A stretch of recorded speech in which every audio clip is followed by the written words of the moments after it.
Saludos y bienvenidos al programa Hablamos de, programa que emite la radiotelevisión motrileña tanto en el formato de radio como de televisión. Recuerden que lo pueden escuchar a través del 107.7, a través de Onda Sur Motril, o verlo como lo están haciendo ustedes en este instante a través de Telemotril. El agradecimiento en primer lugar a los trabajadores del Centro de Desarrollo Turístico por cedernos un día más estas instalaciones para poder hacer este espacio de radio y de televisión. Hablamos de, recuerden, semanalmente tratamos un tema que esté de actualidad en Motril y comarca para tratarlo en forma de tertulia. En el día de hoy hablamos de patrimonio, presente y futuro de nuestra ciudad, de algo que tanto se está hablando en las últimas fechas aquí en Motril. Les presento rápidamente a los invitados que tenemos en el estudio instalado aquí en el Centro de Desarrollo Turístico.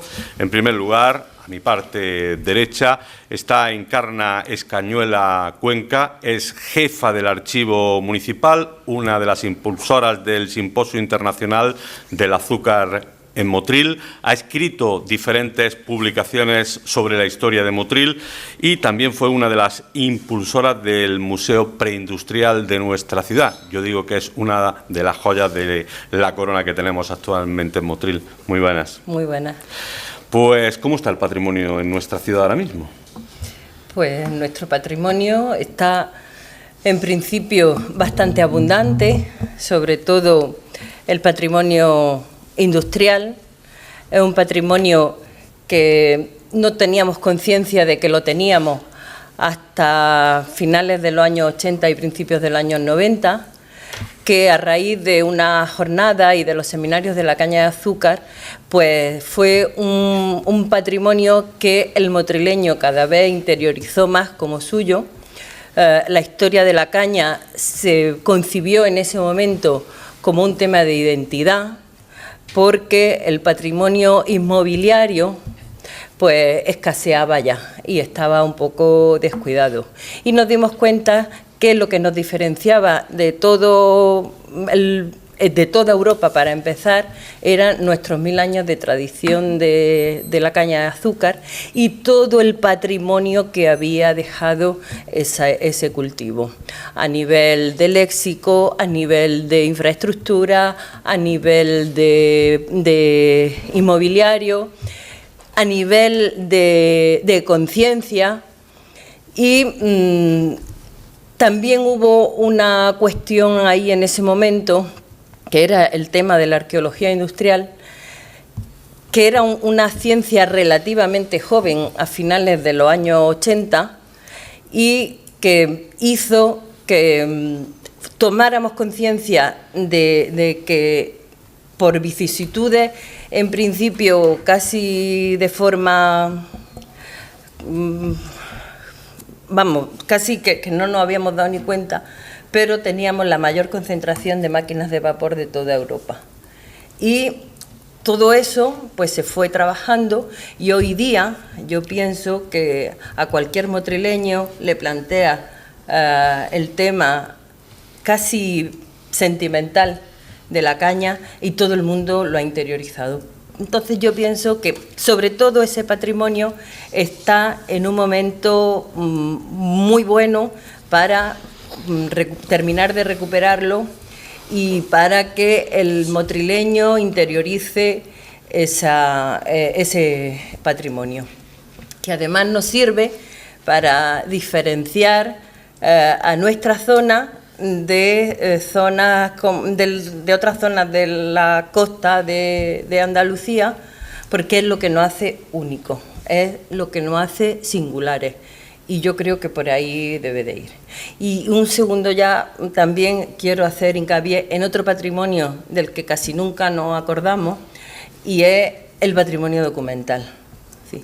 De la que eres responsable directa. De la que soy responsable y que quiero incidir y quiero que los motrileños sepan que tenemos uno de los archivos históricos de la provincia más completos, que tenemos documentación seriada desde el año 1517, que tenemos libros de actas de pleno desde el año 1517 y que es un patrimonio que es fundamental también para reconstruir nuestra identidad y nuestra historia. Tal vez sea algo de lo más desconocido que hay en la historia, no en la historia, sino por parte de los motrileños, conocer que existen esos datos.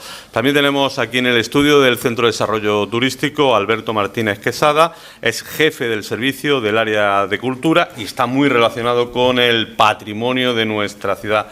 Bienvenido, la misma pregunta, ¿cómo está el patrimonio histórico con el que contamos en Motril? Bueno, buenos días, bien hallado, gracias por tu invitación. Bueno, pues te diría que hacer una evaluación así a grosso modo del patrimonio como tal es muy complejo. Acaba de introducir en Encarna que el patrimonio tiene muchas frentes, tiene muchas líneas, en la mayoría de los casos son transversales. Y bueno, las distintas disciplinas han ido clasificándolo en patrimonio etnográfico, arqueológico, patrimonio histórico. Ahora en nuestro caso, que es el que nos afecta directamente, que estamos trabajando en Motril con AINCO, el tema del patrimonio industrial, que es relativamente nuevo, con su rama de arqueología industrial. Entonces, establecer cuál es la situación de ese conjunto de patrimonio en Motril, pues yo por darte una evaluación te diría que está por ver. No hay una gran conciencia de que la historia de Motril es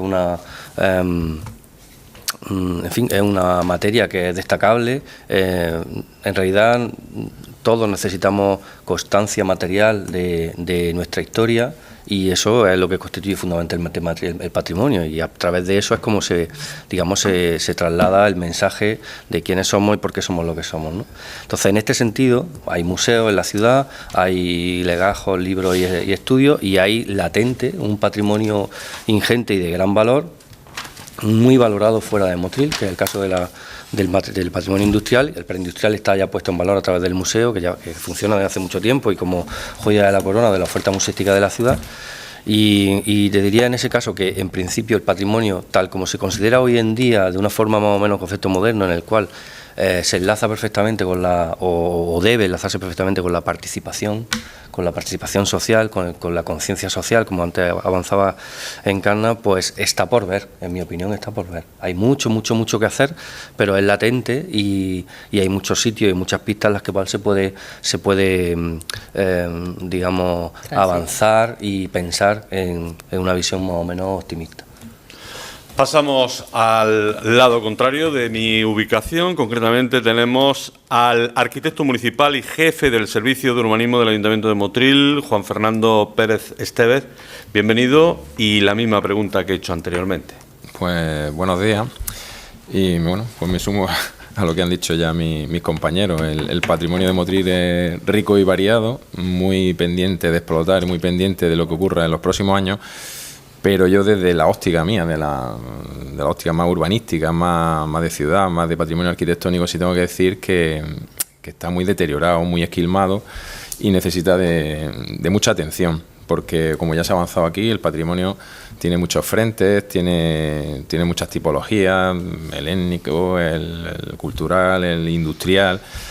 Pero dejadme que yo diga de que el principal en la ciudad, el del origen de la ciudad, de su trama, de su historia, de su patrimonio visible, reconocible, pues queda muy poco. Y ese análisis que ahora está, por eso estamos hoy aquí, pues el análisis que se está haciendo es que pues casi que hemos llegado tarde, hemos llegado muy tarde, y desgraciadamente son pocas la obra o los elementos históricos de nuestro patrimonio inmueble que han quedado vivos, pues porque desde los años, sin contar lo que ocurriera en épocas pasadas de guerra y demás, pues desde los años 60, 70 no se ha cogido el camino de la conservación ni del respeto a ese patrimonio.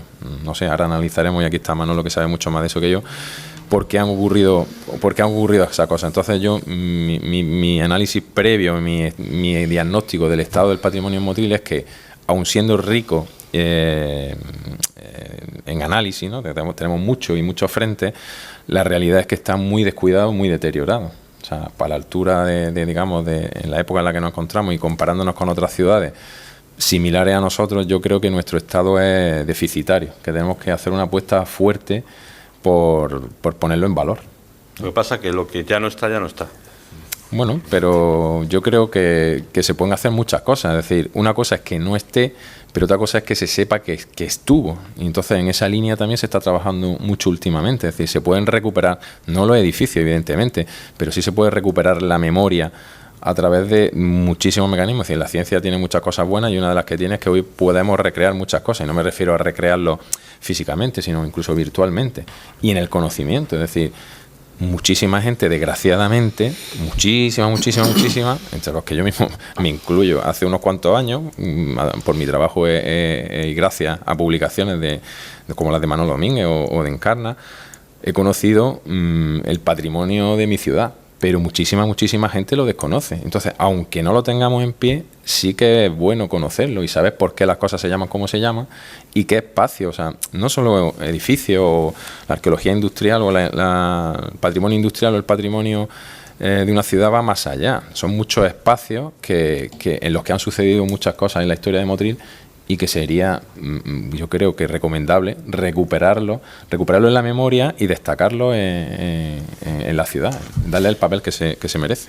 Y el cuarto invitado que tenemos aquí en el Centro de Desarrollo Turístico es Manuel Domínguez García, profesor de Historia en la UNED, director del IES Beatriz Galindo La Latina, historiador y también una persona que ha hecho diferentes publicaciones sobre el pasado de Motril. Bienvenido.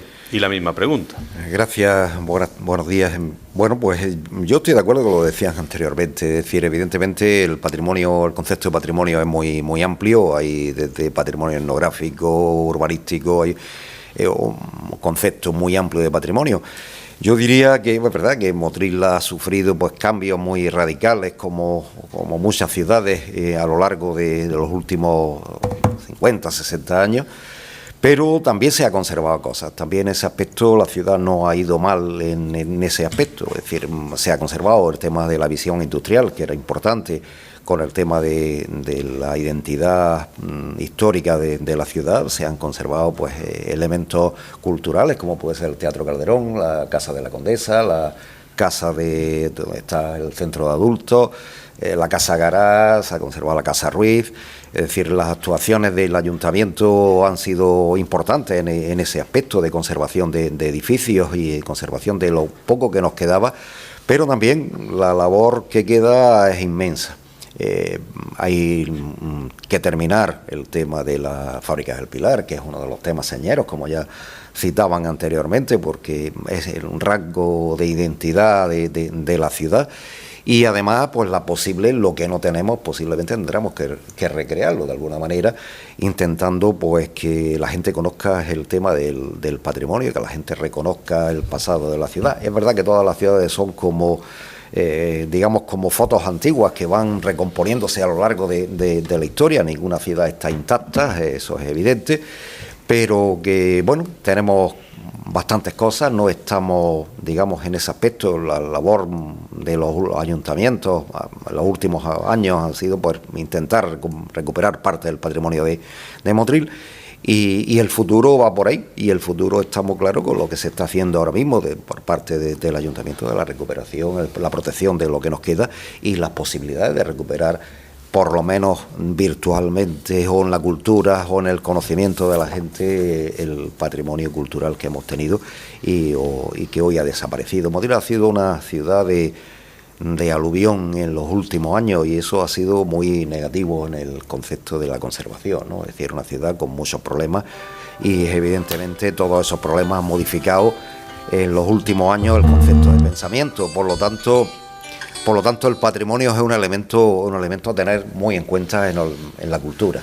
Desde hace unos cuantos años, pues bueno, se ha intentado concienciar a la gente con publicaciones, en rutas, con no sé qué tal, se ha intentado concienciar a la gente del valor del patrimonio de la ciudad. Y yo creo que se ha conseguido, ¿no? Es decir, que creo que se ha llegado de alguna manera pues a que la conciencia de los motrileños tengan en cuenta o empiezan a contar como un elemento fundamental la conservación, ¿no? En ese tema, pues lo más importante que se está haciendo es el presente. Yo creo que hay cosas positivas. Ha habido cosas positivas en los últimos años, nadie lo puede negar. Hay una labor municipal muy importante en ese aspecto. Y por otro lado, pues quedan cosas que hacer y está claro que el camino emprendido yo creo que no tiene retorno, que es hacia mejorar lo que tenemos y conservar lo que tenemos y de alguna manera poder poner en valor lo que tuvimos. Bueno, antes de nada, pedirles disculpas a mi invitado porque resulta que lo primero que le he dicho es que apaguen los móviles y el único que nos ha apagado ha sido el mío, lo siento. Bueno, hablaba Alberto Martínez de un dato muy importante que me ha llamado la atención: concienciación de la ciudadanía, concienciación de los ciudadanos de a pie, de los políticos, de la sociedad en general, de la importancia que tiene la historia en Motril, y que yo creo que estamos poco concienciados de ello. Nos consideramos una ciudad moderna que no tenemos absolutamente nada detrás. Digo, la persona de a pie, ¿eh? Yo creo que tiene que ver con el proceso que acaba de mencionar Manuel Domínguez, ese estrés de los años 60, 70, esas décadas que han pasado por encima digamos, ha habido un cambio de modelo de construcción, un cambio de modelo de uso y actividades en la propia socioeconomía de la ciudad, junto con otras ciudades, lógicamente. Entonces esos estereotipos constructivos, los estereotipos de actividades propios de los negocios, todo eso ha sido un vuelco tan grande que ha borrado muchísimos rastros de la historia, o de mucho, como decía antes, de muchas de las cosas necesarias para tener conciencia de la historia, que son las tangibilidades, es decir, los elementos que están haciendo y dando significado de forma permanente por su existencia en el sitio, ¿no? Pero también es verdad que en ese periodo lo que también ha podido pasar es que, y por eso ahora de todas las instituciones que defienden el patrimonio hablan de esto, como de otras disciplinas, porque son fundamentales, la participación de la sociedad en esto, es que las administraciones a través de la promulgación de nuevas leyes, los ayuntamientos a través de iniciativas, pues como en el caso que ha comentado ambos dos, Juan Fernando y Manolo, de la digamos, recuperación de esas viviendas desde lo público, pues todo el patrimonio no puede estar soportado por lo público. Hay un patrimonio que es naturalmente privado y que está en las familias y no tiene por qué ser un patrimonio excelso, simplemente consideramos patrimonio aquello que tiene un determinado significado o aporta una determinada línea de conocimiento a la ciudad. Entonces, esa parte no se puede conservar ni se puede mantener sin la participación social, sin que la sociedad se comprometa en el conjunto de sus acciones a que eso sea posible. Aquí ¿Por qué la sociedad, por qué los motrileños no pensamos que hay que mantener, por ejemplo, algunos edificios que son nuestros, de nuestra propiedad? Ya sí, ¿eh? Yo creo que sí, ya yo también pienso que eso ha cambiado. De hecho, no tiene más que ver lo que ha suscitado el derribo de la casa de Yanguas. No había pasado desde el intento de derribo de la casa de Gara, no se había, y sí que ha habido ahí un movimiento de gente. Lo que pasa es que yo pienso, por lo que le escucho a la gente, y evidentemente no en la institución la que tiene que soportar todo el tema de conservación, pero no sé si por parte de la institución algunas veces falta ayuda o una serie de incentivos para que la gente quiera conservarlo también, porque si tú para adaptar una casa a las necesidades del siglo XXI tienes que sacrificar una serie de cosas, pero no todo. Y yo creo que para eso, pues ahí sí que tendría que la institución a lo mejor incentivar el que la gente lo quiera conservar, porque si no es muy difícil que se pueda conservar una casa ni adaptarla a las necesidades de hoy. Hay que sacrificar, pero no todo. Claro, pero eso, si me permitís, salvo raras excepciones, que los que estamos aquí las conocemos, de esas edificaciones con cierta relevancia histórica, salvo escasos, podemos contar ni con los dedos. Cada vez quedan menos, con los dedos de una mano, que se conservan porque sus propietarios así lo desean. Pero eso son las raras excepciones, es decir, todas las demás han desaparecido o están en vías de desaparición porque, como dicen Encarna, claro, soportar el mantenimiento de esas edificaciones que no tienen condiciones de habitabilidad a esta altura del siglo, cuando estás compitiendo o relacionándote con edificios modernos al lado, es muy complicado. En ese sentido, esa es una de las líneas que se plantea en el plan de protección, precisamente. Es decir, somos conscientes de que altruistas en esta vida cada día hay menos. Entonces, soportar el mantenimiento de esos inmuebles que forman parte del interés general, como así le llamamos nosotros, porque son de interés general, que lo soporten una familia, es complicado, porque digo, ese altruismo no existe. Y entonces hay que inventarse vías, como ya existe en otras ciudades, donde se bonifican los IBI, el impuesto de bienes inmuebles, e incluso donde se subvenciona la rehabilitación. Es decir, tienen preferencia a la hora de competir por subvenciones para la rehabilitación. Aún así es muy complicado. Y el ejemplo lo hemos tenido hace poco. Se ha intentado y no ha sido posible, porque las condiciones... En fin, y si queréis me meto al ajo a hablar del tema conflictivo, porque bueno, estoy harto de explicárselo a la gente. ¿Qué es lo que ha ocurrido? Pues muy sencillo. Cuando se hizo el catálogo, el mejor catálogo que se ha hecho, o el mejor análisis que se hizo en Motril sobre las edificaciones de relevancia, fue en el año 83. Aquí Manolo Domínguez y Encarna lo conoces perfectamente. Se hizo un análisis exhaustivo de esas edificaciones, se describieron y se catalogaron. Es decir, el trabajo se hizo. En aquella época ya se habían perdido algunas importantes, pero en el 83 yo creo que todavía, el catálogo está allí en mi mesa y me lo conozco, y había bastantes edificaciones. Entonces el trabajo se hizo. ¿Qué ocurre?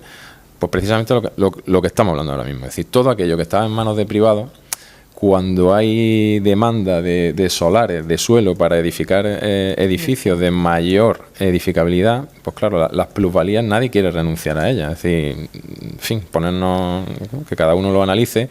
Si tengo un edificio de 2 plantas de 100 años y puedo hacer uno de 7 plantas, multiplicando por 4 la edificabilidad y con una plusvalía tal, es muy difícil que alguien me convenza que yo lo mantenga y lo rehabilite con esos muros y tal. Entonces, ¿qué es lo que ha ido pasando? Pues que ese catálogo hizo aguas por presiones, por muchas presiones, y me imagino, bueno, yo no estaba, pero me lo han contado, hubo muchas presiones para que ese catálogo no se mantuviera. Entonces, ¿qué es lo que se ha mantenido realmente en el catálogo? Pues como digo, las de familias que lo acataron o lo asumieron como algo lógico o como algo positivo, el mantener sus edificaciones, y a día de hoy las siguen manteniendo. Y aquella otra que se pensó que el ayuntamiento podría obtener, pues por vías de convenio urbanístico o por vías de adquisición, que son las que todos ya, Manolo Domínguez no las sabemos de memoria, hemos recitado, que son todas aquellas que se han integrado en el patrimonio público. Fuera del patrimonio público, pues quedan muy pocas, por ese grave problema que tenemos. Y ese grave problema que teníamos, lo volvemos a tener ahora. Estamos saliendo nuevamente de la crisis. Hay pocos solares urbanizados en la periferia de Motril, porque desgraciadamente por otros problemas que también hay, de la subestación eléctrica, de los costes de infraestructura, son muy altos, y vuelve a tirarse de la generación de suelo en el interior de la ciudad. El casco. Que además, si le sumamos que son construcciones que tienen unos años, que no tienen condiciones y que son ya de varias herencias, con lo cual son muchísimos titulares que ponerse de acuerdo, pues llegamos al grave problema que tenemos ahora mismo. Edificaciones antiguas con muchos propietarios, mucho coste de mantenimiento y rentabilidad nula y habitabilidad cero. Luego, si no actuamos de inmediato, pues... Hablaremos ahora de ese plan de protección, si te parece. Manolo. Bueno, lo que hablaba Juan Fernando es verdad, es una realidad, ¿no? Esta ciudad es una ciudad que además es especial, yo creo que es especial en ese tema, es una ciudad que ha tenido pues muchísimos altibajos económicos a lo largo de su historia, ¿no? Y fundamentalmente eso ha contribuido a la desaparición del patrimonio. Si os dais cuenta, ciudades mucho más estables desde el punto de vista económico, desde el punto de vista social y tal, pues han mantenido su estructura, sus edificios y tal, ¿no? Hay casos como Úbeda o Baeza, podríamos citar muchísimas más, pero Motril siempre ha tenido una gran presión en ese aspecto. Yo lo recuerdo perfectamente, es decir, los años 60, cuando empieza a derribarse pues gran parte de la construcción antigua que había en Motril, se acababa de salir de unos años muy duros de crisis que en Motril habían durado muchísimo después de la guerra. Prácticamente la ciudad no había variado prácticamente nada desde los años 30 y bueno, pues la gente consideraba que derribar una casa antigua era lo moderno, construir un bloque de pisos era lo moderno. Eso estaba en la mentalidad de la gente de aquellos años, porque lo antiguo se asociaba a viejo, a épocas de crisis, a épocas de hambre, a épocas y lógicamente pues aquello cambió radicalmente, sí, esa presión social. Después llega a los años 60, finales de los 60, 70, se produce un aluvión importantísimo en Motril. Casi Motril pasa de 35.000 habitantes prácticamente a tener 40.000 habitantes, 40 y tantos mil habitantes. Hay que alojar a toda esta gente. ¿Cómo se hace? Pues modificando toda la estructura urbana, y además los barrios de Motril, que estaban también muy deteriorados, pues los capuchinos, las parragueras y tal, la gente cuando tiene capacidad, o muchos de ellos habían estado trabajando fuera de Motril, habían estado trabajando en el extranjero y tal, cuando tienen capacidad de arreglar su casa, pues la arreglan, es decir, que evidentemente la tiran y hacen su casa nueva, y eso varió absolutamente la estructura y la visión de los barrios tradicionales en Motril, es decir, lo que es la vivienda tradicional desaparece, no solo la vivienda señorial, la vivienda de gran porte que había construida en Motril, que realmente no hubo mucha, porque Motril, por suerte, o más bien por desgracia, el tema de la caña de azúcar hizo que la mayor parte de los capitales invertidos o obtenidos en el beneficio de la caña de azúcar se fueran fuera y no dejaran prácticamente nada en Motril. No se construyó grandes edificios en Motril, no tenemos ni un gran ayuntamiento, ni grandes iglesias, ni gran patrimonio, es decir, pocas casas solariegas, es decir, realmente el patrimonio tampoco era tan importante, pero de alguna manera en los años 60, 70, 80 hubo una gran eclosión de obra nueva, y esa obra nueva estaba relacionada pues con el momento social en que se vivía. La gente quería, como decía Juan Fer anterior, pues tirar una casa que no daba la capacidad, no tenía las condiciones, una casa del siglo XX, por una casa que podía ser del siglo XVIII o del siglo XVII, pues fuera casa y empezamos de nuevo. Y después una segunda parte que siempre ha pasado, y es que los ayuntamientos han estado hasta el cuello económicamente, y las concejalías de urbanismo se convirtieron en las concejalías más importantes. De ahí salió los presupuestos de los ayuntamientos, y en ese aspecto pues también fue importante que hubieran obras y hubieran capacidades de obra. Es decir, cuando se hace el catálogo de los años, lo hicimos con Luis Felipe Aparicio, que era el arquitecto que hizo el catálogo, el plan general de aquellos años. Se catalogaron alrededor de 90 casas, 90 edificios. Después pues, la presión urbanística hizo que desapareciera prácticamente todo, que nos quedáramos pues poco más con los edificios religiosos y algunos más de familias particulares. Incluso lo recuerdo perfectamente, el tema de la pelea por salvar el Calderón, que fue una cosa tremenda, larguísima, y que, bueno, por empeño de los concejales y de los alcaldes de aquella época, pues fue importante. Incluso la propia estructura de la ciudad, la incorporación del automóvil a la ciudad hizo que también se variaran muchas cosas. Se derriba un hospital de 1517 para construir un parking, porque era absolutamente necesario para el mercado municipal. Es decir, ese es el concepto nuevo que aparecen en aquellos años. O se derriba ya con el urbanismo especulativo, pues los edificios de la Plaza de la Libertad para construir un monstruo tremendo allí. Ese es el urbanismo típico especulativo, pero esa es la realidad. Es decir, este pueblo ha tenido pues muchos altibajos, y cada vez que hemos tenido una época de auge, de crisis, se ha parado todo, y en el momento que ha habido una época de auge, pues se ha derribado todo. Yo recuerdo que tiraban hasta los muebles, es decir, las casas de los años 60, la gente se fue a vivir a los pisos y dejaban todo nuevo, porque salíamos de una época de crisis, salíamos de una época... Y al final, estos son ciudades invisibles, como cuenta Italo Calvino, ¿no? O sea, al final son ciudades invisibles que se incorporan unas a otras y que ahí están, y a lo mejor lo que queda es la memoria sentimental de la ciudad. Eso quizás tendremos que recuperarlo también. El futuro, entonces, Juan Fernando, por lo que decías, pasa por ese plan de protección del casco histórico, el casco de Motril. Bueno, nosotros creemos que sí. De hecho, la apuesta, y creo que todos los que plan estamos... que quiero recordar que se aprobó hace varios plenos. Sí, justo hace un mes, en el pleno del mes de abril, finales de abril, se aprobó. Hay que decir que se aprobó todo, menos una parte muy importante desde mi punto de vista, que es la que interviene en la movilidad. Y bueno, y explico brevemente. Bueno, el motivo del plan de protección yo creo que está claro, por lo que acabamos de decir. Quedan pocos elementos importantes, destacables de la arquitectura en Motril. De los espacios públicos con valor patrimonial, valor histórico, están muy deteriorados. con una sobreocupación, es una ocupación absurda, como decía, acaba de poner un ejemplo Manolo Domínguez, la plaza de la Tenería. La plaza de la Tenería está ocupada por 30 coches y ahí se sitúa el germen, el embrión de la ciudad. Pasaba la acequia gorda, el origen estaba ahí. Es decir, ese es un casco histórico de verdad. Y eso Manolo lo sabe mejor que yo. Y lo tenemos invadido de coches a diario. Entonces, pues, o sea, yo quería destacar eso, es decir, que no solo estamos hablando de los edificios, como puedan ser esas casas, la casa de los jardinillos, que ya no está, o las que hemos recuperado. Hay otras muchas cosas, hay muchos espacios. Ahora la Escuela de Arte me gusta, ahora se llama Palacio Ventura, recordando que ahí había un palacio. Mucha gente ni lo sabía hace 4 días. Con el apellido Palacio Ventura apareció esas imágenes de ese antiguo palacio.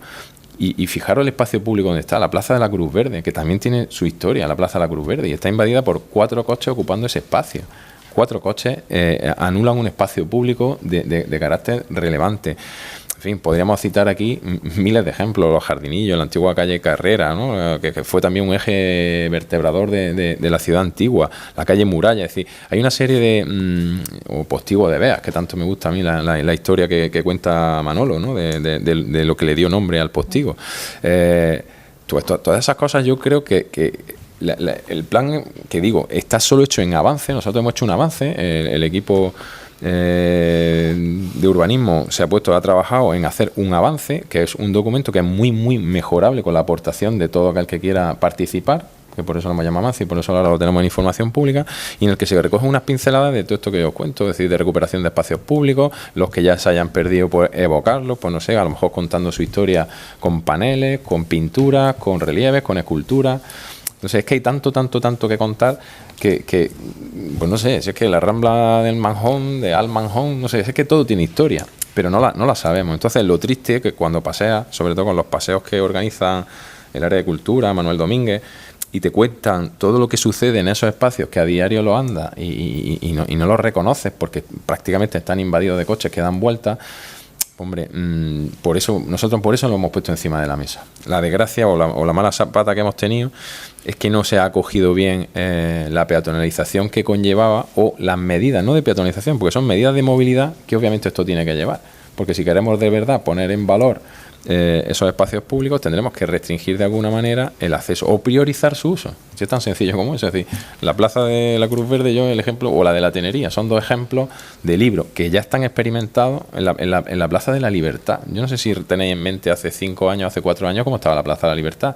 Era un aparcamiento de 25 coches en la trasera. Era nada más que aparcamiento de 25 coches en la trasera de la Iglesia Mayor, que es un BIC, y rodeada del edificio del CEP y la Casa de las Condesas.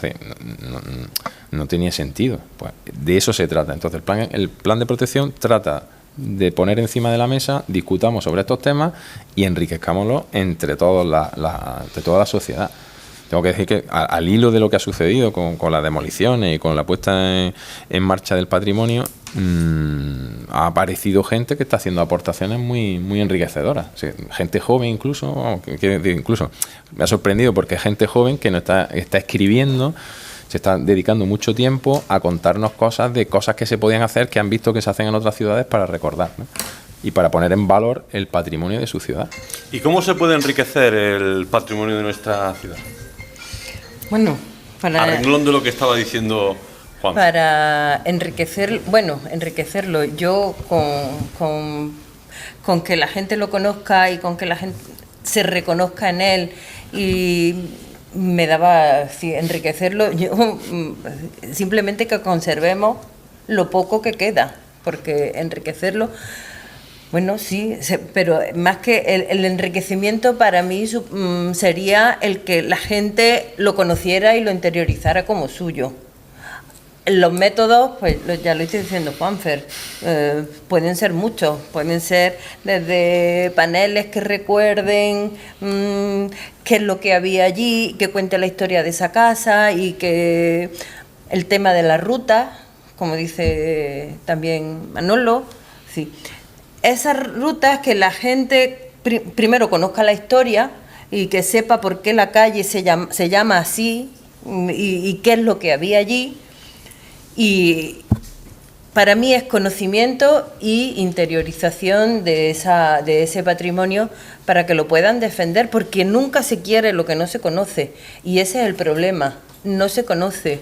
He hablado antes del Museo Preindustrial y ahí está mucho más valorado fuera que dentro. La gente en Motril, hay mucha gente que todavía no lo conoce. Pero es una auténtica pena, porque merece la pena verlo. Luego está el tema del Museo de Historia de la Ciudad. Hay que potenciar, porque ahí hay un resumen magnífico de la historia de esta ciudad, y está en un edificio precioso que, precisamente porque se convirtió en municipal, se descubrió una arquería que estaba totalmente oculta, estaba en una casa que, aunque desde el principio se habló de una casa muro y que era uno de los flancos de la muralla, pero hasta que esa casa no se rehabilita y no se descubre, aquello fue magnífico, porque de pronto ves que efectivamente esa casa era del tiempo en el que pensábamos que era, y que no estaba protegida por gusto, estaba allí. Y sin embargo, sigue siendo mucha la gente que desconoce que el Museo de Historia de la Ciudad está en la calle Cardenal Belluga. Entonces, también para enriquecerlo, también yo creo que algo tendremos que hacer desde la institución para que eso se conozca cada vez más y se valore. ¿Alberto? Pues yo creo que el patrimonio, como estamos viendo con las opiniones y declaraciones de todos nosotros, es una cosa que trasciende al tiempo y arrastra una serie de dificultades que tienen que ver con su industria, ¿no? Todas las cosas tienen una industria asociada y a veces pues no, esta industria no apoya precisamente, en un caso del inmobiliario, la conservación o incluso la memoria o la aportación de esos bienes.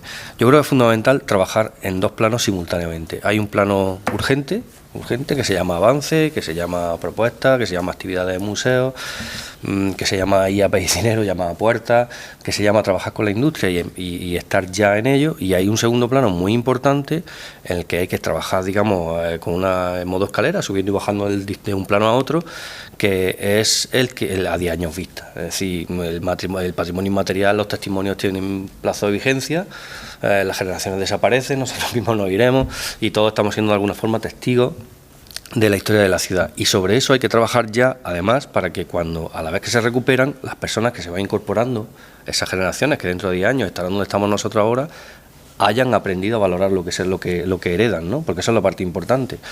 Lo que decía Encarna, que se reconozcan en ello, que sepan valorarlo y que sepan por qué está ahí, se hizo el esfuerzo de que esté, ¿no? Entonces esos dos planos de trabajo, que creo que deben ser impulsados desde la Administración fundamentalmente, es de rescate en un primer momento, de urgencia y de promoción.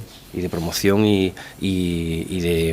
difusión, para que las generaciones siguientes valoren, continúen aportando al contenido, no ya solo de las sedes, digamos, municipales oficiales llamadas museos, sino en cualquier otro modo y manera, ¿no?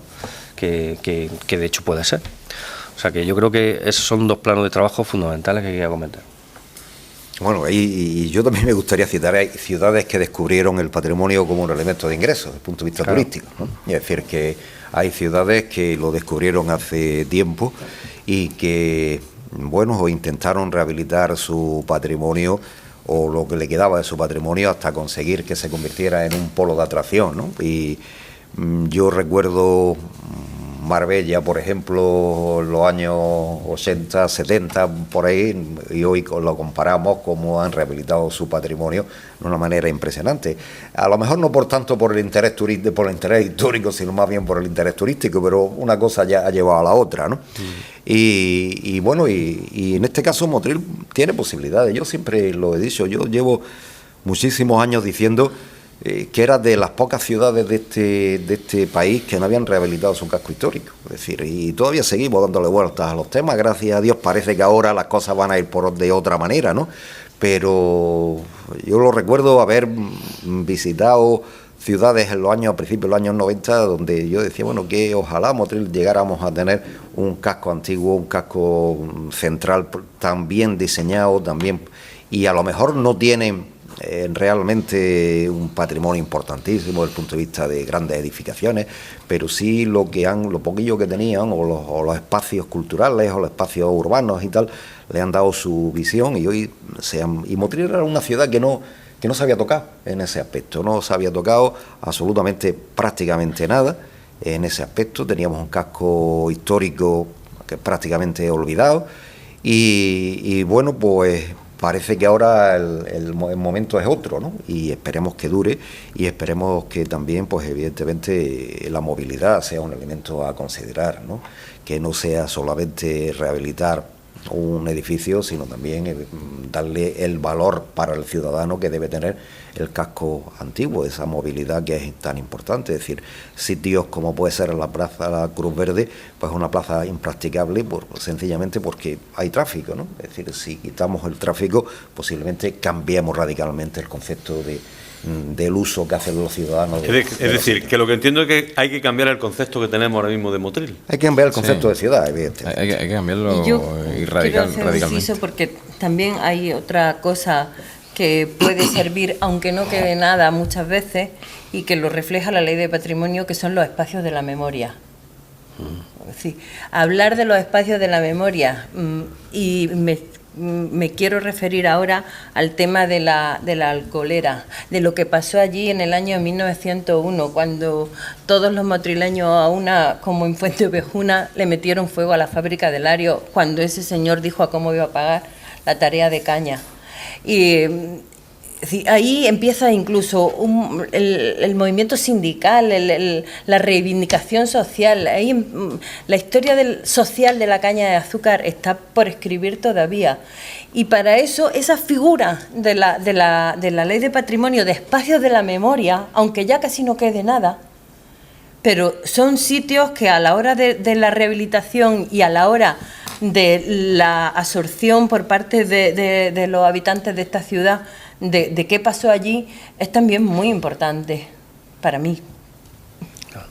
Sí, bueno, yo quería apuntar antes, cuando estabais hablando del modelo de ciudad y de lo que hablaba Manolo, de que nunca se ha intervenido en el casco histórico, que nos llamaba la atención tanto a los que trabajamos como sobre todo a los de fuera, que en Motril no haya ni una mínima norma, ordenanzas de protección del entorno del casco histórico, pero para nada. O sea, yo creo que es de las poquísimas ciudades con cierta historia, es decir, que tenemos más de 5 siglos de historia que conozcamos, y no tenemos ni una que conozcamos, y no tenemos una ordenanza ni una normativa de aplicación. Yo siempre cuento una anécdota. Cuando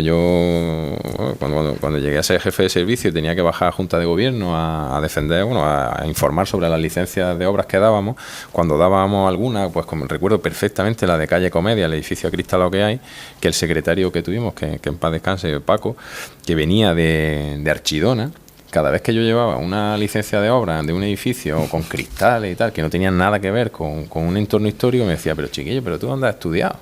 Pero que estas licencias no se pueden dar, que la deniegue. Y digo, bueno, Paco, que tú eres el secretario, que aquí no hay normativa, y las normas del plan son estas, y si este hombre quiere hacer esto, yo no soy nadie, y no somos nadie para denegarlo. Y teníamos ese debate. Entonces, eso es otra de las cosas que debemos de hacer. Porque es que ahora venía además de un pueblo donde conservan hasta... Me voy a callar lo que iba a decir. Entonces, esas situaciones se nos han ido dando, y entonces ahora en el momento en el que estamos, una de las líneas, porque claro, pensar ahora, que es la gran pregunta que nos hace todo el mundo, bueno, pero es que ahora queréis proteger todos los edificios porque tengan 100 años. No se trata de eso, no se trata de protegerlos, se trata de analizarlos, como dice Alberto, tenerlos en la memoria, retenerlos y ver si son dignos de mantenerlos tal cual están, o se mantiene su fachada o no se mantiene nada, sino simplemente se recuerda su estética en un edificio nuevo, y en esa línea estamos. Pero yo le decía a la gente, imaginaros ahora que la calle Muralla, la esquina que nos queda, pues mañana desaparece y hacemos otro edificio de ladrillo visto. Y si el arquitecto es bueno, el edificio será bueno, y si el arquitecto es malo, el edificio será malo, pero será un edificio que nada tiene que ver, ¿no?, con la historia. Por tanto, también, vuelvo a lo que decíamos, es decir, no hemos tenido ni una ordenanza de protección. Bien, pues llevamos 45 minutos de programa. ¿Puedo decir la última cosa? No, yo ya lo que sí voy a hacer es comprometeros para hacer un nuevo programa, un patrimonio presente y futuro 2, pero para abordar un tema importante, y me gustaría brevemente, porque ya prácticamente estamos fuera de tiempo, si ese futuro del patrimonio de Motril, de la historia de Motril, lo hemos estado hablando, pasa por ese patrimonio del azúcar y pasa lógicamente por esa fábrica del Pilar. Pues bueno, algo de eso iba a decir yo, ese es el verdadero anclaje, yo creo que esa es la piedra angular de este tema y además ahora, en este tiempo que nos toca, le estamos viendo un poco la puntita, ¿no? El trabajo que hay que hacer es ingente, pero también yo creo que la respuesta y el retorno que nos devuelve en este caso la fábrica del Pilar con todo su patrimonio a todos los niveles, porque hay patrimonio industrial, hay patrimonio inmobiliario, hay patrimonio de la memoria, por supuesto, hay patrimonio de procesos, hay patrimonio que se puede hablar de la revolución industrial aquí, hay patrimonio ligado con la explotación en La Vega, es decir, hay muchísimas capas de información histórica que puede aportar ese sustrato que de alguna forma ahora pareciera que nos falte, ¿no? Que parece que es que Motril ha sido una ciudad ahí que no ha tenido, digamos, una estructura socioeconómica vinculada a una actividad como suele ser habitual en toda la ciudad y en este caso el azúcar. Por lo tanto, el azúcar en toda su dimensión, que de eso puede respaldarlo Encarna con mayor contenido, no solo en el hecho del vestigio que queda en la fábrica del Pilar, que es muy importante, como he dicho y avanzado antes, reconocido en toda Europa y en todos los ambientes en que se mueven los expertos de patrimonio industrial. Es la única ciudad en Europa que tiene esa maquinaria del siglo XIX en perfecto estado, como está ahí. Y entonces decía que no solo es el hecho del azúcar en lo que es su etapa industrial, sino toda la etapa anterior, la preindustrial, del cual hay ya algún museo, su interpretación respecto del producto, la materia prima en el CICA, en el Centro de Interpretación de la Caña de Azúcar. Es decir, y todo eso es también además verdaderamente el hilo que soporta la mención a la que hacía referencia Manuel Domínguez con respecto al tema turístico. Es decir, si hay una posibilidad de renta de todo eso, es vender ese hilo como singularidad, como espacio cultural histórico que nos pertenece y no es de nadie más. Y eso solo está aquí. Y es la oportunidad de sacarle un fruto, no solo de dinero, sino también de valoración, conciencia y idiosincrasia de nuestra propia ciudad, ¿no? Bueno, yo un poco tengo que añadir, efectivamente, el azúcar, cuando en el año 89 lo tomamos como línea de investigación, no era solo porque en ese momento era lo que tocaba, sino porque era una justificación magnífica para recuperar nuestra identidad, lo que nos hacía distinto del resto de las ciudades costeras del sur. Y luego la singularidad también porque casi de forma ininterrumpida han sido 1000 años de esa cultura. Tenemos los vestigios, los testimonios documentales, los vestigios a nivel de léxico, a nivel de edificios, a nivel de revolución industrial y, si me apura, de historia social, de movimiento obrero y de montones de aristas que tiene ese tema, que son, me parece, la mejor justificación para recuperar la identidad de esta ciudad. Sí, es evidente, ¿no? El azúcar es la línea conductora de la historia de esta ciudad, ¿no? O desde que se establece como elemento fundamental de desarrollo económico, pues ahí está. Tiene muchos aristas, muchos puntos de vista y evidentemente, bueno, pues es una buena línea de conducción para el tema del conocimiento del patrimonio cultural de la ciudad. Motril no se puede entender sin el azúcar, ¿no? Eso parece claro. Es la historia de la caña, es la historia de la producción azucarera. En todos los aspectos, ¿no? Todos los aspectos culturales, políticos, sociales, no se puede entender sin ese aspecto, ¿no? Y bueno, pues la historia de la fábrica del Pilar, que costó tanto sacarla para adelante, costó tanto sacarlo, pues puede ser uno de los elementos distintivos de la ciudad y que se puede plantear, pues como eso que decíamos antes, el tema no solo cultural, sino también el tema del conocimiento de la ciudad, turístico, etcétera, ¿no? En ese aspecto. Bueno, poco más que decir. Me voy a mi vertiente más urbanística y decir que, compartiendo evidentemente que el azúcar es el origen de esta ciudad, digamos, bueno, el hilo conductor de toda nuestra historia o que ha estado presente, pues añadir que afortunadamente se obtuvo la fábrica, que afortunadamente después de muchos empujoncillos parece que ahora viene una chuchón un poquito más grande. y se está trabajando en un empujón a través de como sabéis, de los fondos FEDER, EDUSI, ¿no? Tenemos una estrategia de desarrollo urbano sostenible cuyo proyecto principal es precisamente la recuperación de la fábrica del Pilar y su puesta en marcha. Es decir, porque Alberto es el director de los trabajos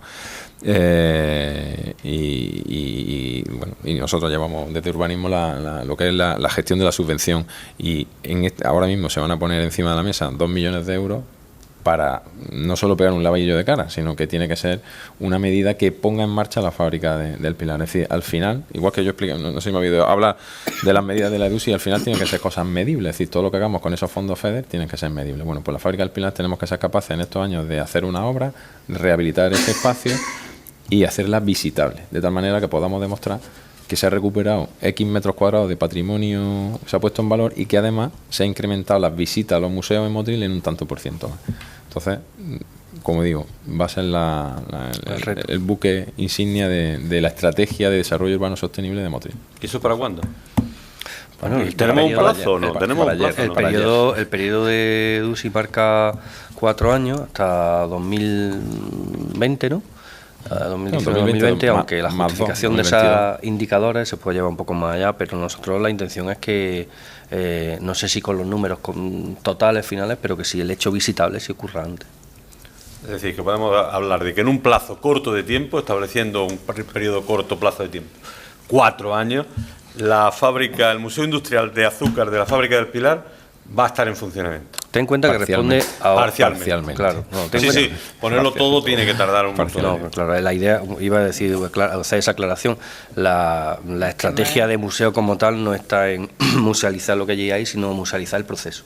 Por tanto, en la medida que podamos enseñar lo que está ocurriendo allí, pues nos permitirá acceder cuanto antes. Aunque obviamente el trabajo, vamos a llamarle, si es que tiene final, porque podría preguntarse un trabajo infinito, si el trabajo tuviese final en un determinado modelo de museo y tal, pues tardará mucho más tiempo y requiere mucho más dinero, claro. Y una pregunta para Encarna, que hablaba al principio de lo que tenemos en Motril, en documentación. ¿Eso cómo se puede visitar? ¿Cómo se puede ver? ¿Simplemente se acerca uno allí y puede o...? Sí, es un archivo público, todos los archivos públicos son de acceso libre. Hay alguna serie de documentales, sobre todo recientes, que tienes que demostrar, digamos, tu calidad de interesado, porque contienen datos confidenciales y la ley de protección de datos pues no lo permite, pero por ejemplo los libros fundamentales, que son los libros de actas de pleno, los plenos son públicos, con lo cual el acceso a esa documentación es totalmente público. La documentación, digamos, del antiguo régimen tiene solo una cortapisa para la gente. Y es que, bueno, leerlos tiene su dificultad, hay que saber paleografía. pero bueno, para eso estoy yo allí también. Muy bien, pues quedan ustedes invitados a un programa para hablar prácticamente exclusivamente de ese Museo Industrial del Azúcar, de ese futuro de la Fábrica del Pilar. ¿Aceptan o no lo aceptan? Yo lo digo para que lo digan delante de la... Sin problema. Sin problema. ¿Lo dejamos para después de verano? Y así tendremos más noticias, claro. ¿Y así van a pasar buenas vacaciones? Sí. Vale. Trabajando. Gracias por estar aquí, Encarna Escañuela, Alberto Martínez Quesada, Juan Fernando Pérez Esteves y Manuel Domínguez García. Gracias por darnos a conocer algunos datos sobre el patrimonio de nuestra ciudad. Hemos tratado hablamos de el presente y del futuro del patrimonio de Motril, algo que es muy pero que muy extenso, ya lo ven ustedes. Vamos a necesitar un segundo programa. La próxima semana estaremos de nuevo aquí a través de la Radio-Televisión Municipal Motrileña. Recuerden, en formato televisión, en formato radio, contándoles diferentes temas y tratando y hablando sobre temas de actualidad. Gracias por estar aquí. Hasta luego.